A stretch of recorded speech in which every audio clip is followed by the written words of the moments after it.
Assalamualaikum dan selamat pagi kepada semua penonton Malaysia hari ini bersiaran bersama kami di hari Jumaat 11 Mac 2022 bersamaan dengan 8 Syakban 1443 Hijriah. Yang pastinya anda bersama saya Hazrina Kasim dan juga rakan setugas Sofia.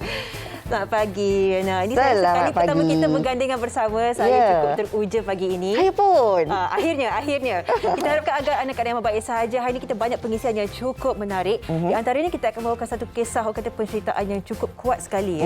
Antara calon peperiksaan SPM yang akan menduduki peperiksaan ini di sebalik tirai besi. Khususnya di Sekolah Integriti yang terletak di Pusat Koreksional Puncak Alam, Selangor. Okey, itu berkenaan dengan kisah mereka. Mungkin cabarannya berbeza apabila mengambil peperiksaan di Sekolah Integriti ini. Bagaimana mungkin cabaran mereka sekejap lagi bakal kami kongsikan.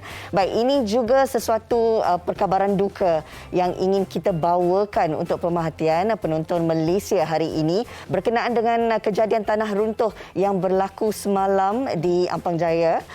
Dikatakan bahawa 15 buah kediaman dan juga 10 kenderaan terjejas akibat daripada kejadian ini yang berlaku lewat petang semalam. Dan pastinya polis telah mengesahkan 5 mangsa tertimbus setakat 5 petang semalam dan kita akan bersama dengan rakan tugas kita Hanif Miswan yang berada di lokasi kejadian untuk memberikan kita sedikit gambaran bagaimana keadaan di sana, keselamatan penduduk di sana. Kita difahamkan juga telah pun diwujudkan PPS untuk memastikan bahawa penduduk di sana ada tempat untuk berlindung kerana pada ketika ini pihak polis dan juga Jabatan Bomba dan Penyelamat Malaysia tidak dapat memberikan kepastian adakah tempat itu masih selamat untuk didiami atau tidak. Baik. Sebelum kita nak bersama dengan rakan tugas kita Hanif Miswan, mungkin kita nak saksikanlah sedikit antara rangkuman laporan berkenaan dengan kejadian ini semalam. Dan kira-kira jam 5 petang semalam, satu kejadian tanah runtuh berlaku di Jalan Teratai 1 Palang 2J Taman Bukit Permai 2 dekat Ampang Jaya, Selangor, di mana polis mengesahkan 5 mangsa tertimbus dengan 4 lelaki, seorang wanita. Kejadian itu juga menyebabkan 15 rumah terkesan dengan 2 buah rumah, 10 buah kereta tertimbus.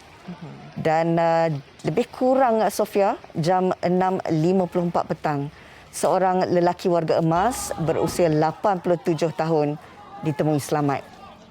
Ini antara paparan kejadiannya.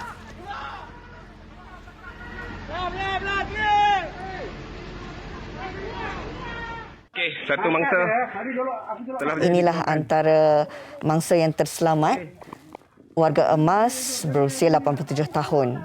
Kalau tak salah saya, warga emas ini berbangsa Cina.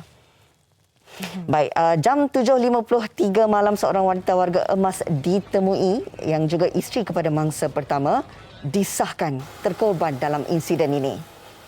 Dan 9.36 malam, 3 orang dikuatiri masih tertimbus manakala 2 lagi telah ditemui. 2 lagi mangsa penduduk rumah teres 2 tingkat di lokasi kejadian, manakala seorang lagi adalah pekerja kontraktor syarikat penyelenggaraan air Selangor.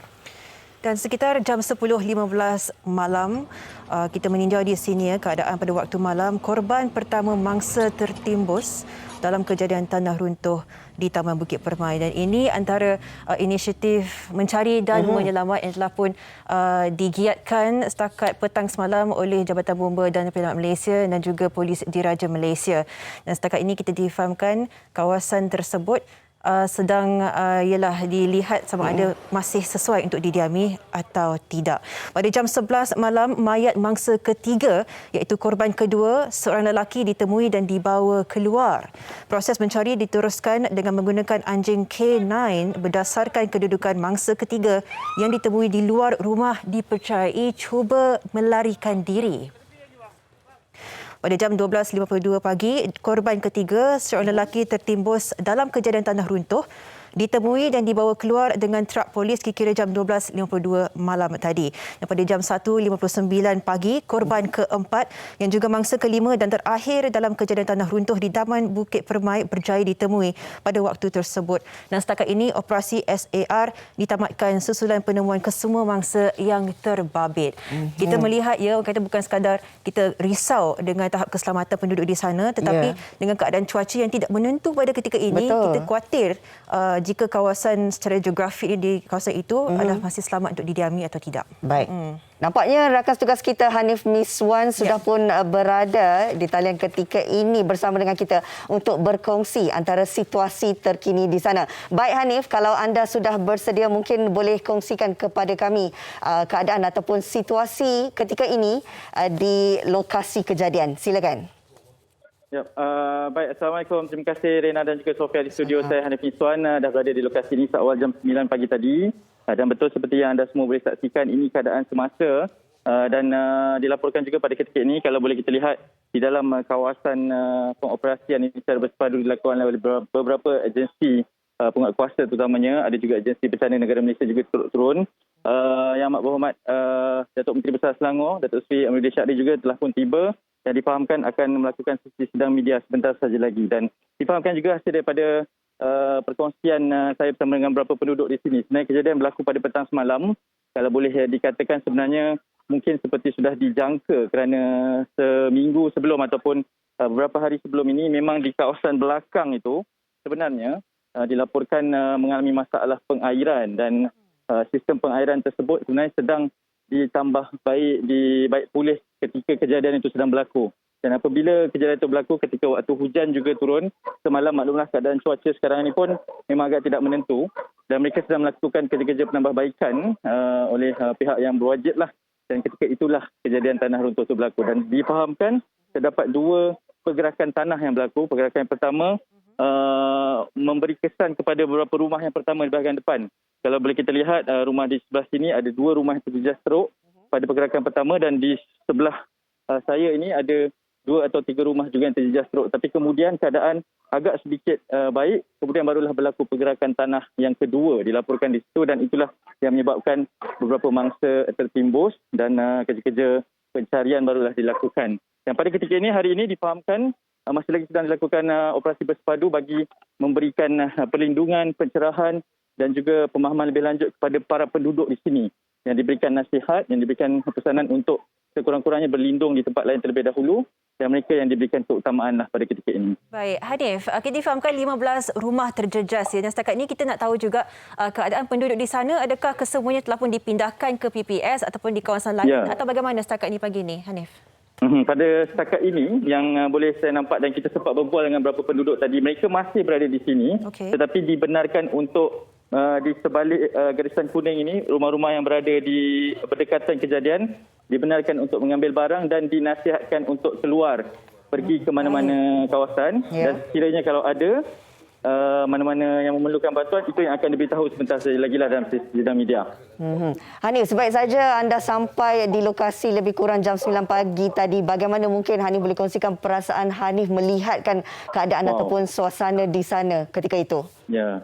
Kita hanya melihat perkembangan dari media sosial kan sejak petang semalam sampailah ke awal pagi semalam dan pada ketika itu memang kejadian keadaan memang sangat kita pun berasa simpati lah. Tapi apabila saya tiba mungkin ianya telah agak tenang di sini tetapi berlaku sedikit pencerahan jugalah daripada para penduduk yang memberitahu kejadian sebenar. Ada juga sebenarnya beberapa aduan telah dilakukan sebelum ini dan ianya memang sedang dalam proses penambahbaikan sebenarnya. Tapi mungkin dengan keadaan cuaca pada ketika ini juga yang memberikan ataupun seakan mempercepatkan pula kejadian tanah runtuh di atas itu. Dan semalam ini memang ada beberapa penduduk tadi pun memang beritahu kami keadaan sebenar dan memang berharap sangatlah katanya supaya ini tidak berlaku. Dan itulah bila kita tiba pun kita lihat masih lagi ada kenderaan-kenderaan yang tertimbus di depan sana tu. Memang tak boleh dibawa keluar. Dan pada ketika ini memang sedang menunggu informasi selanjutnya saja daripada pihak berkuasa lah pada ketika ini. Baik, Hanif, ada disebutkan dalam satu laporan mengatakan bahawa penduduk terpaksa orang kata tidak berada di lokasi itu untuk keselamatan. Jadi apakah yang sebenarnya dilakukan oleh pihak berkuasa untuk memastikan keselamatan di sana? Ada kajian ataupun tinjauan berdasarkan awak lihat sekarang ini, apa yang dilakukan pada ketika ini secara aktifnya? Ya, sekarang mereka sedang menstabilkan keadaan ini terlebih dahulu. Yang penting lorong ini tidak ada penduduk yang berdekatan ni yang boleh diami pada ketika ini. Mereka memang dinasihatkan untuk keluar mencari tempat lain ataupun mungkin akan ada inisiatif lain lah daripada pihak berwajib. Tetapi pihak Jabatan Bomba dan Penyelamat memang dah menghentikan operasi menyelamat semalam. Dan hari ini besar kemungkinannya adalah untuk proses pembersihan. mengeluarkan kenderaan yang ada, melihat kepada kerosakan rumah-rumah yang terjejas teruk sebab 4 mangsa semalam yang meninggal dunia tu semuanya rumah yang betul-betul berdekatan. Rumah yang pertama di sebelah kanan dan 2 rumah di sebelah kiri ini. Memang yang betul-betul dekat dengan kawasan tanah tersebutlah. Jadi itu yang akan dilihat, the damage, kerosakan itu. Dan mungkin hari ini lebih kepada bagaimana nak mengawal dan juga memastikan keselamatan penduduk sekitar terlebih dahulu. Ya. Baik. Mungkin Hanif juga boleh kongsikan dan melihatkan kepada situasi ketika ini. Adakah sebenarnya dalam kalangan pasukan penyelamat sendiri akan memulakan tugasan mereka secepat yang boleh? Takut-takut kalau ada insiden ataupun kejadian yang tidak diingini boleh berlaku lagi. Betul. Saya percaya itu antara perkara pertama yang mereka akan fikirkan. Tadi pun kami sempat berbual melihat kepada apa tindakan seterusnya yang dilakukan.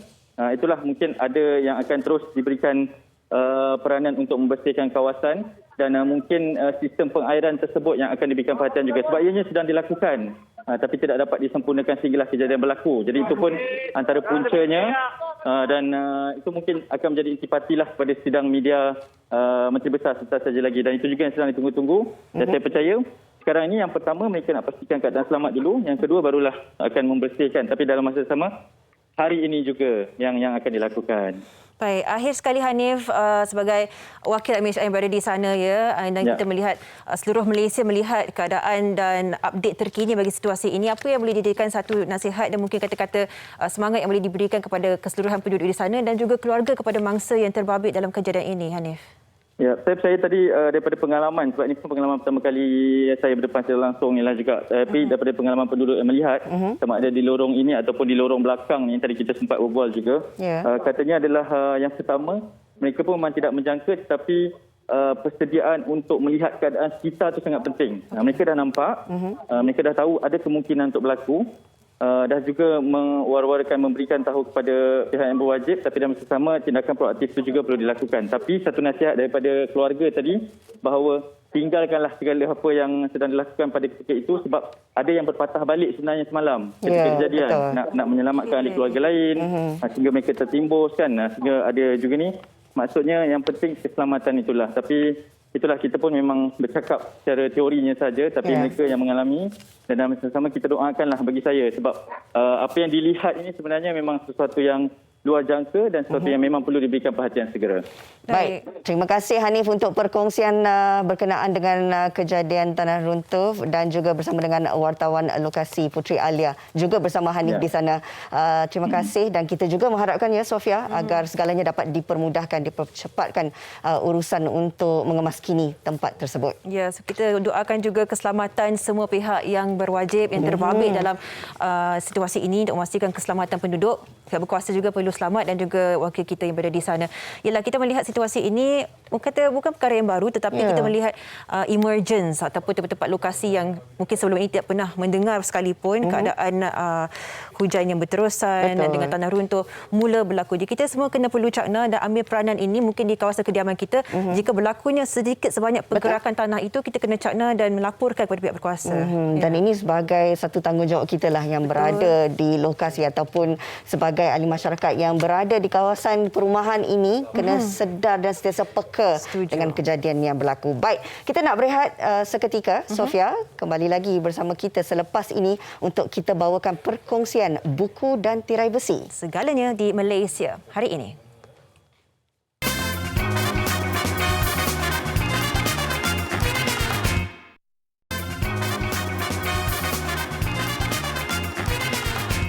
Masih membawakan penceritaan inspirasi buat anda semua di pagi Jumaat ini di Malaysia hari ini dan kita akan terus memasuki segmen ini di mana kita meninjau keadaan para pelajar calon peperiksaan yang mengambil peperiksaan itu di sebalik tirai besi. Dan kita melihat di sini banyak cabaran dilalui bukan sahaja bagi pelajar biasa PDPR tetapi mereka ini yang orang kata berusaha untuk bangkit daripada kegelapan, tidak menjadikan kisah silam itu sebagai sesuatu yang menghadang mereka untuk mencari orang kata sinar untuk future atau masa depan mereka.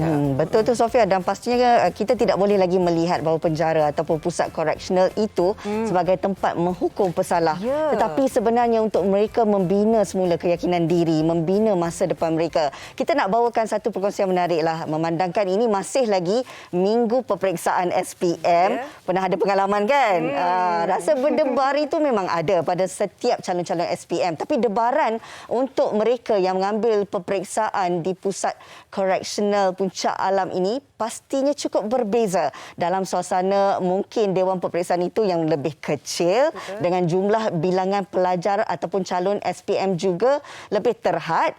Dan situasinya tidak akan samalah seperti rakan-rakan yang mengambil peperiksaan sewaktu berada di sekolah. Ya, secara spesifiknya kita bawakan penceritaan Along yang telah pun berada di Pusat Koreksion itu selama 3 tahun atas satu kesalahan yang berkaitan dengan dadah satu ketika dulu. Tapi ini tidak mematahkan semangatnya.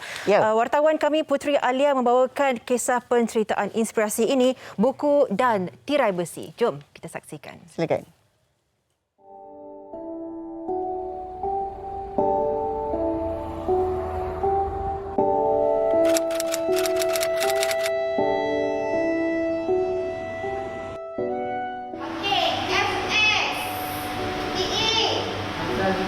Okey, makan. FN lagi? FS. FS. Lagi? FS. Saya dekat sini dah 3 tahun dah. Saya masuk sini pun sebab terlibat dengan jenayah dadah. Itulah, salah pilih jalan, ambil dadah. Itu yang boleh sebab masuk sini.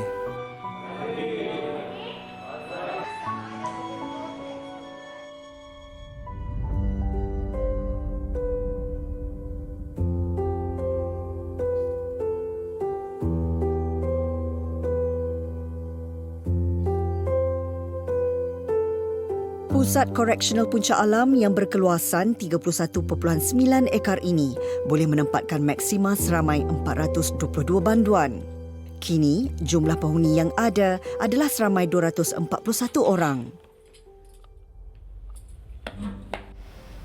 Pagi tuan, Master Akademik 13 orang banduan kaulam baik. Tuan, Nasirat.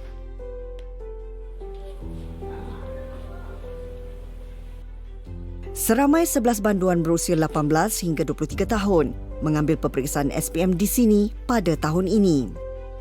Antaranya ialah Along yang sudah berada di sini sejak 3 tahun lalu. Berubah tak nak ambil SPM? Berubah. Masih lagi 7 hari dah datang nak SPM, biasa macam lambat. Tu, esok nak SPM pun jadi rasa macam hari ni macam masa macam lambat. Rasa macam bila nak habis kan. Jadi tunggu-tunggulah. Sekarang ni ikutkan sekarang dah cuti tapi cikgu-cikgu ada buat kelas tambahan. Dekat blok pun ada study dengan kawan-kawan.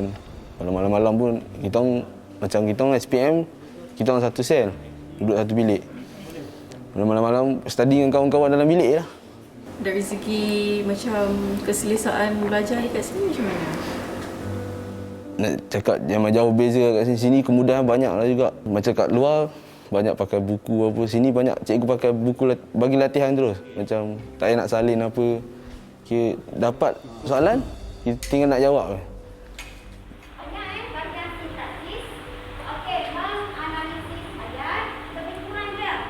Subjek dan Saya dapati pelajar-pelajar itu sangat cemerlang kerana mereka ini memang betul-betul adalah banduan muda yang betul-betul hendak belajar. Komitmen mereka kepada setiap pelajaran yang diajarkan oleh guru sangat tinggi. Mereka bukan seperti pelajar sekolah luar yang boleh lari, boleh tuang kelas. Kerana di sini sekolah mereka hanya di ruang ini. Mereka sentiasa dipantau oleh pegawai penjara. Jadi masalah disiplin tidak ada. Mereka boleh memberi tumpuan yang sepenuhnya kepada pelajaran. Pencapaian mereka itu lebih excellent daripada pelajar luar. satu lagi. Saya memang mengharapkan mereka dapat menggunakan sijil yang mereka perolehi di sini untuk melanjutkan pelajaran ke peringkat yang lebih tinggi seperti peringkat diploma, di peringkat ijazah ataupun mengikuti kursus-kursus kemahiran yang mereka minat.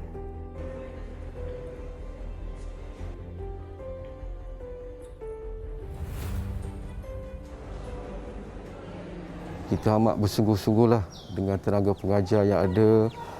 Kita juga memberi banyak perhatian terhadap pendidikan penghuni-penghuni. Jadi dengan adanya kesungguhan daripada tenaga pengajar, daripada pegawai-pegawai Pusat Koreksional Puncak Alam, dan kita berdoalah supaya penghuni-penghuni berjaya menduduki peperiksaan dan akhirnya memberi keputusan yang baik, insya-Allah pada 2023 nanti.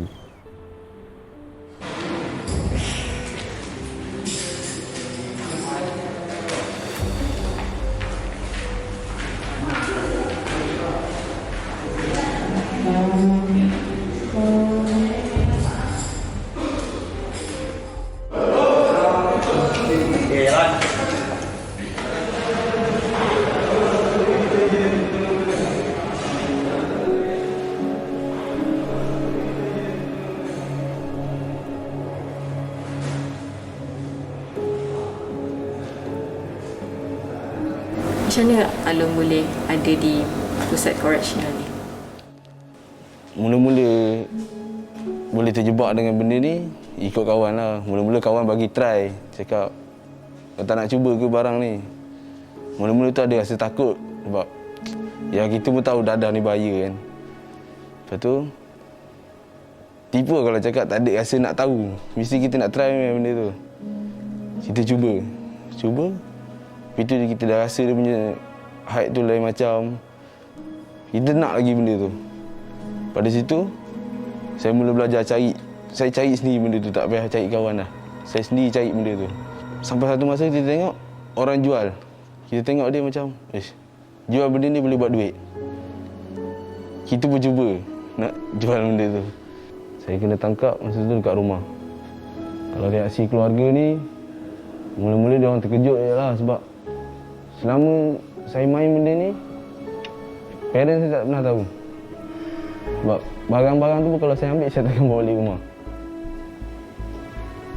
Lepas tu bila dah kena tangkap, saya mula ada rasa tak puas hati, saya rasa marah. Orang dendam dengan saya kan, saya marah, sedih. Lepas tu bila duduk kat dalam ni, saya jadi tak perlulah semua tu sebab apa. Saya fikir apa? Saya fikir dekat sudut positif. Saya fikir mungkin ada sebab saya masuk dekat dalam ni. Mungkin Allah tak nak saya jadi lebih teruk. Macam dekat luar pun saya sembahyang pun tak kat luar. Sampai dekat dalam ni, saya dah belajar sembahyang, dah belajar kenal Tuhan. Mungkin apa yang Alung boleh cakap kepada generasi sekarang ni, golongan muda lah terutamanya kan, dan juga apa yang Alung boleh yakinkan dekat mereka? Atas pengalaman saya sendiri, saya nak sihat dekat orang kat luar sana. Tak payah, kalau tak pernah cuba, jangan sesekali cuba. Kalau yang dah cuba, kalau boleh tinggalkanlah. Janganlah main benda ni. Macam cakap, main benda ni pun tak sampai ke mana. Apa yang Alung nak cakap dekat keluarga? Pertama saya nak minta maaf dekat mak ayah saya. Tak dapat jadi anak yang baik. Saya dah malukan diorang. Saya dah burukkan nama baik keluarga. Kalau dia bagi peluang saya balik, saya akan jaga diorang macam mana diorang jaga saya dulu. InsyaAllah saya akan cuba jadi yang terbaik untuk diorang. Saya akan usaha. Macam mana diorang susah nak besarkan saya dulu, saya cuba untuk jadi yang terbaik untuk diorang. Saya akan bantu diorang. Macam mana susah pun saya akan bantu diorang.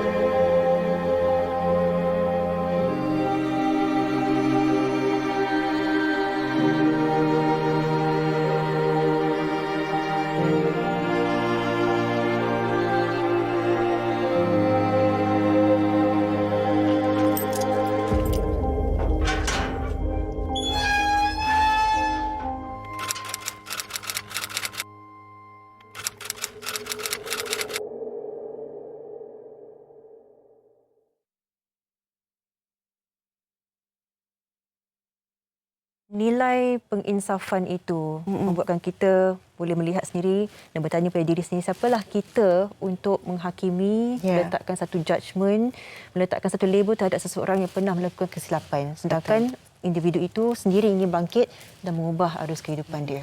Yang penting, Sofia, bukan kita lihat kisah silamnya, kekilafan dan juga kesilapannya, tetapi kita lihat siapa dia pada hari ini. Dan sebagai ibu bapa juga punya peranan yang sangat besar melihatkan kepada banyaknya kes-kes jenayah yang berlaku, terutamanya dalam kalangan Jovana sendiri.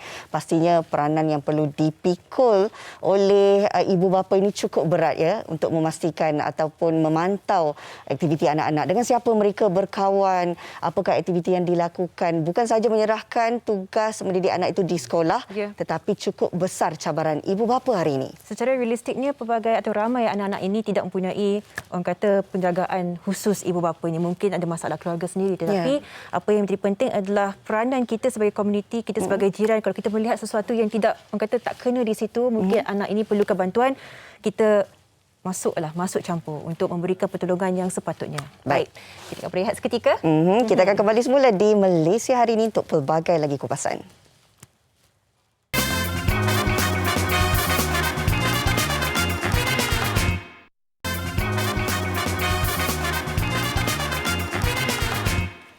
Hari Jumaat, hari yang penuh berkat. Pastinya mudah-mudahan apa yang kita laksanakan hari ini bakal kita peroleh manfaat daripadanya. Ini kami nak kongsikan suatu pahala rezekilah juga untuk dikongsikan kepada penonton Malaysia hari ini berkenaan dengan wakaf RM1,000 buat mak ayah. Kita nak tahu apa yang istimewanya tentang wakaf RM1,000 buat mak ayah ini. Jadi untuk itu kita akan bersama dengan Ustaz Muhammad Yaakob Yusra Muhammad Yusof, merupakan pengarah urusan Murtada Dakwah Center atau lebih mesra dengan Madat. Ini orang kampung saya ni, orang Sungai Petani. Apa khabar Ustaz? Baik, Alhamdulillah. Rina sihat? Sihat, Alhamdulillah. Seronok dapat jumpa orang kampung. Maknanya lama tak balik. Ustaz, okey, ini kita nak sentuh tentang wakaf RM1,000 buat mak ayah ini, Ustaz. Apa istimewanya? Kenapa tagline ini diberi penekanan untuk aspek sumbangan pembangunan di Madat ini, Ustaz? Okey, baik. Terima kasih kepada Rina dan semua rakan-rakan yang menonton. Moga Allah memberikan pahala pada Jumaat ini, insya-Allah. Untuk wakaf RM1,000 ni kita hanya letakkan sebagai satu benchmark. Maksudnya taklah menjadi kewajipan. Ustaz, kami baru beli peluk dakak, baru beli iPhone 80 kan. So tak menjadi masalah, cuma kita letakkan satu benchmark agar bila kita ada benchmark ni mudah kita nak ni kan. Kalau tidak kita payah. Biasa derma ni RM1 dah.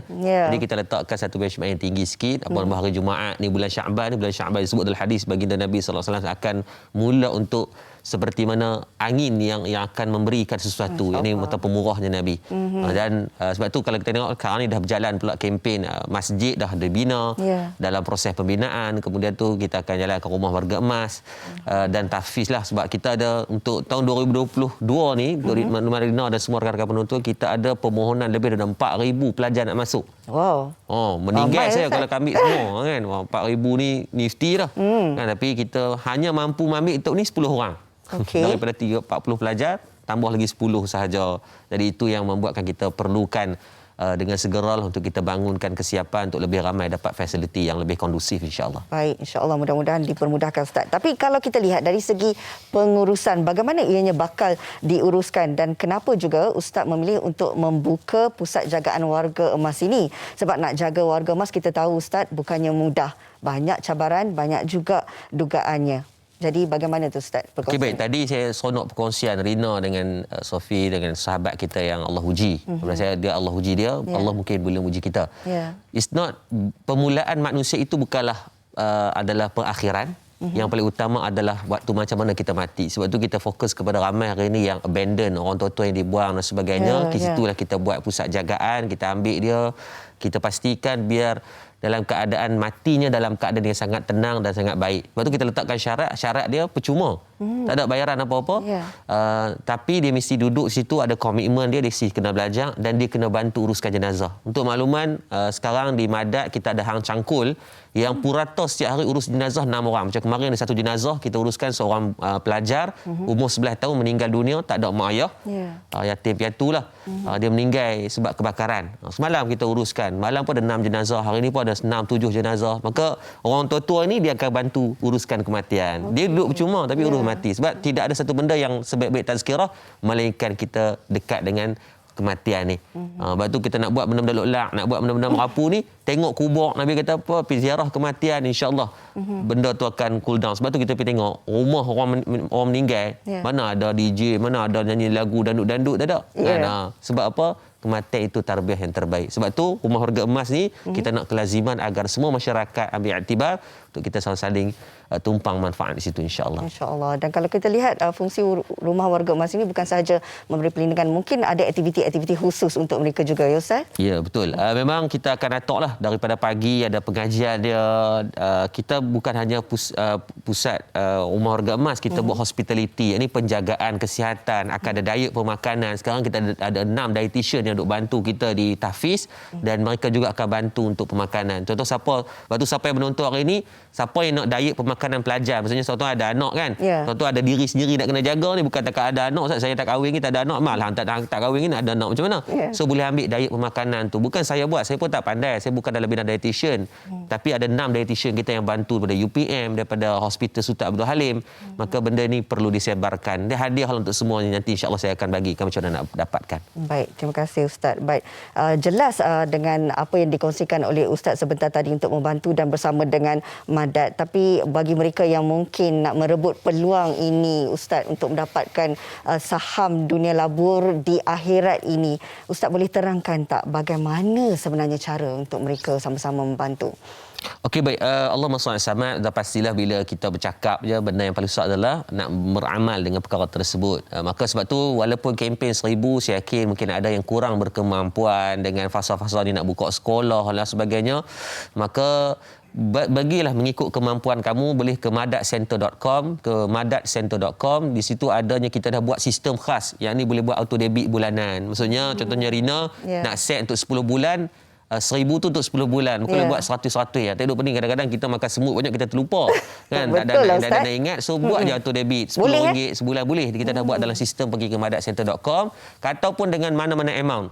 Siapa yang menyumbang hari ini, insya-Allah kita akan bagi diet pemakanan untuk pelajar dan untuk diri sendiri. Yang kedua, akan ada lebih daripada 30 buku e-book secara percuma. So win-win situation lah. Kita pun tak nak kita hanya mengambil, kita pun nak memberi. Jadi kat situlah kita usahakan, kita ada lebih daripada 48 buku yang telah kita siapkan. Jadi semua tu kita akan bagikan kepada siapa yang menyumbang, tak kira amount. Siapa yang menonton ni, dia kata, Ustaz, kami tak ada duit nak sumbang, boleh nak buku? Boleh. Tuan-tuan berhubung dengan nombor yang tertera 90909494 tu, dan minta kata bulan ni tak ada duit. So boleh ambil dulu. Ambil buku. Tuan, saya doakan yang ada ujian, moga Allah bagi kelapangan untuk dimurahkan rezeki. Siapa yang tak ada duit pula nak buat macam mana? Tolong sebarkan mesej ni kepada orang lain. Kan grup WhatsApp banyak, grup kedai tom yam, grup sekolah rendah, grup bekas awet lah sebagainya tu. Sebarkan agar dapat manfaat bersama untuk ni. Kadang-kadang duit bukan daripada kita, tapi datang asbab kita, mudah-mudahan insya-Allah. Insya-Allah, mudah-mudahan ia juga menjadi asbab untuk kita melihat sendiri betapa besarnya nikmat kalau kita dapat berkongsi rezeki ini sama-sama. Terima kasih kita nak ucapkan kepada Ustaz Muhammad Yaakob Yusra Muhammad Yusof, kirim salam orang Sungai Petani. Ya, balik nanti singgah insya-Allah. Dan kita nak berehat seketika, kembali lagi bersama kami di Malaysia Hari Ini.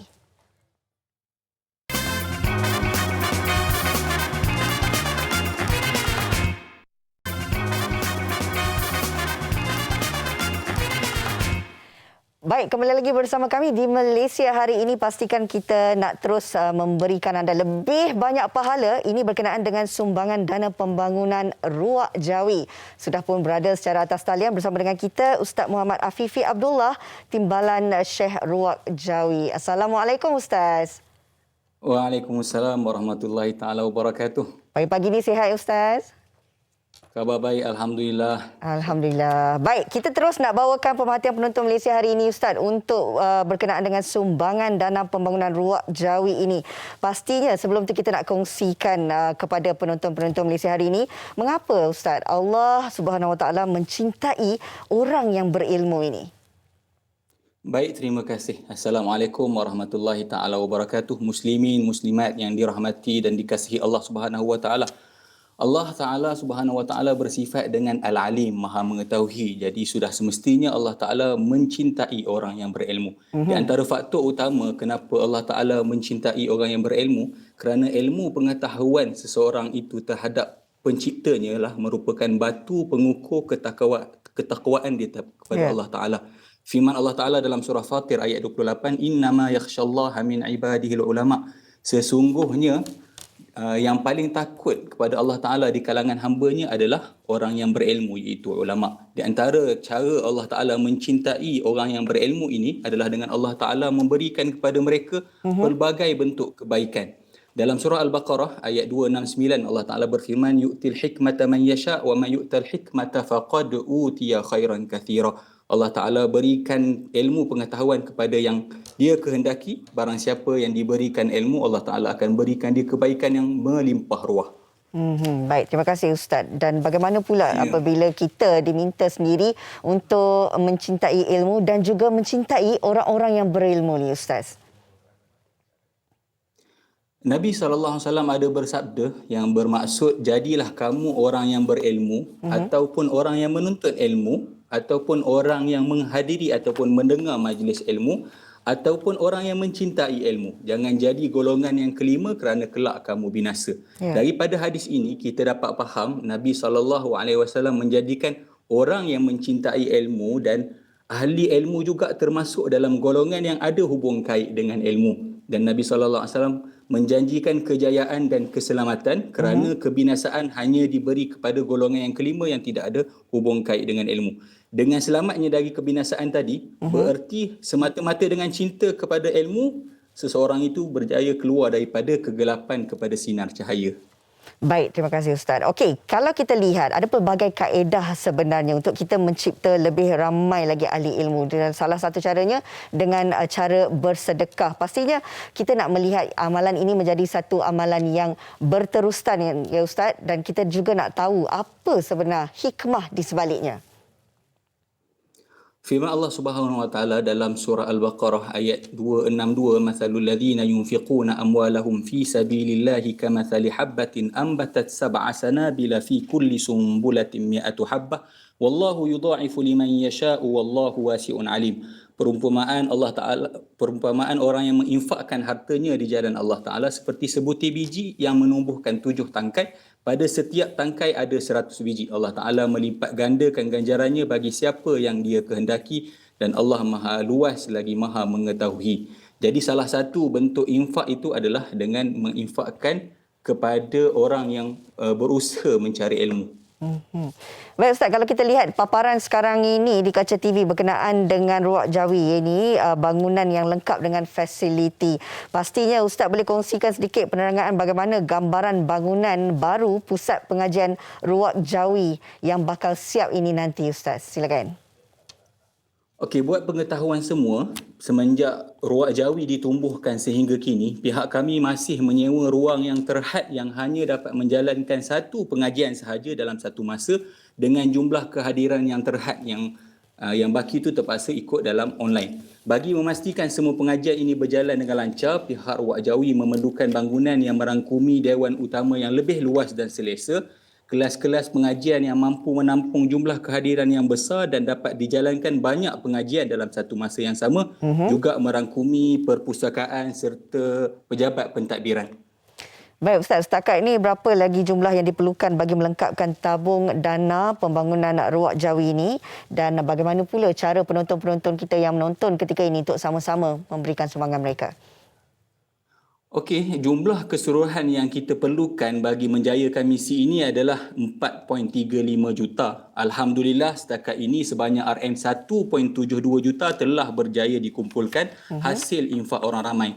Jutaan terima kasih kami ucapkan kepada anda yang telah menyumbang. Namun Ruwaq Jawi masih memerlukan RM2.63 juta untuk melengkapkan tabung dana ini. Okey, tuan-puan boleh menyumbang sama ada secara umum pada bila-bila masa secara terus ke akaun kami seperti yang tertera di kaca TV anda 526106698855 atas nama Yayasan Al-Azhar As-Sani. Ataupun boleh menghubungi nombor yang tertera 0115887618, 0115670318, atau boleh terus melayari landing page kami di www.danapembangunanruwaqjawi.com. Di dalam landing page ini kita detailkan setiap masa, setiap ketika berapa sumbangan yang telah kita terima dan berapa lagi baki yang kami perlukan. Baik, terima kasih banyak-banyak Ustaz. Mudah-mudahan hari yang baik ini dapat dipermudahkan segala urusan dan kita mengharapkan agar penonton-penonton juga turut sama menyumbangkan dana bagi pembangunan Ruak Jadi Jawi ini. Terima kasih Ustaz. Baik, kita terus nak bersama dengan Sofia. Ada perkongsian tentang kes terkini. Silakan Sofia. Baik, terima kasih Rena. So tentunya kita berikan gambaran ataupun angka terkini COVID-19 setakat semalam. Pagi ini telah pun diumumkan sebanyak 30,787 kes baru. Dan so tentunya berdasarkan data COVID Now menunjukkan sebanyak 26,457 kes sembuh dicatatkan semalam. Jadi kita melihat angka sembuh dan angka positif kes baru juga orang kata bersaing juga ya Rena. Ya, dan dilihat tentang jumlah kes baharu ini setakat semalam ini menjadikan jumlah kumulatif sebanyak 3,741,986 kes. Ini satu angka yang sebenarnya kalau kita ikutkan banyak lagi dari segi tanggungjawab dan juga peranan setiap ahli masyarakat untuk sama-sama kita memastikan ianya dapat ditangani sebaik mungkin. Betul. Dengan 19 kes BID ataupun brought in dead, jadi kita kena cakna dengan perkembangan orang kata jiran kita, orang sekeliling kita supaya mereka yang punya simptom-simptom ataupun tidak berapa sihat ni mendapat perhatian perubatan yang sepatutnya sebelum terlambat. Dan kita akan meninjau pula setakat ni bagaimana cuaca di keseluruhan Semenanjung. Kita melihat di negeri seperti Perak, Selangor, Putrajaya, Kuala Lumpur, Melaka, Johor, Negeri Sembilan, Pahang dan juga Terengganu, juga Kelantan menunjukkan ada takat hujan yang akan berlaku pada hari ini. Dan juga ditunjukkan di laman Jabatan Meteorologi Malaysia pada belah paginya ketika ini hujan di beberapa kawasan pantai khususnya di Selangor dan Melaka, Negeri Sembilan, Johor dan Kedah ada hujan di kawasan itu dan tiada hujan di negeri-negeri lain yang tidak disebutkan seperti Kuala Lumpur dan juga Putrajaya. Dan kalau kita lihat cuaca di sebelah petang juga akan berlaku ribut petir di Semenanjung dan juga di Sabah sendiri termasuk juga di Sarawak. Ini untuk sebagai langkah berjaga-jagalah kepada setiap negeri yang terlibat ini untuk memastikan keselamatan diri dan keluarga anda dalam keadaan cuaca yang tidak menentu. Betul. Baik, sebut tentang cuaca ini, cuaca yang sangat mendebarkan juga bakal berlaku esok sebenarnya satu sejarah di negeri Johor. Akan berlangsungnya PRN Johor. Betul. Di mana melibatkan 56 kerusi dipertandingkan untuk 239 calon yang akan sama bertanding. Dan daripadanya adalah 749,731 pengundi muda berusia 18 hingga 21 tahun. Jadi kita akan saksikan dulu bingkisan ini berkenaan dengan PRN Johor, harapan pengundi muda. Jom. Silakan.